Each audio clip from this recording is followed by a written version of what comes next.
ఆమె త్యాగానికి మరణం లేదు. ఆమె ప్రాణానికి మరణం లేదు. ఆమె శ్వాస ఆగిపోయినా ఆమె ఊపిరితిత్తులు నిరంతరం పనిచేస్తూనే ఉంటాయి. ఇంతకీ ఆమె ఎవరు అన్న ప్రశ్న మీ మనసులో వచ్చే ఉంటుంది. ఆమె 10 మందికి ప్రాణం పోసే వైద్యురాలు. కానీ విధివశాత్తు ఆమె ఒక యాక్సిడెంట్లో మరణించింది.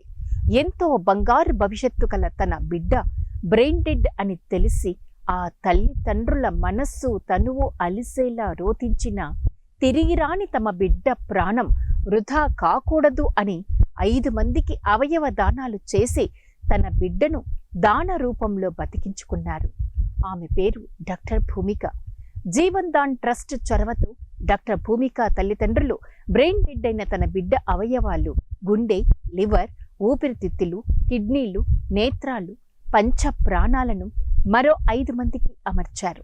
చిన్న వయసులోనే డాక్టర్ భూమిక ఆకస్మిక మరణం విధి విపత్తు అయినా అవయవ దానంతో ఆమె మరణం సజీవం.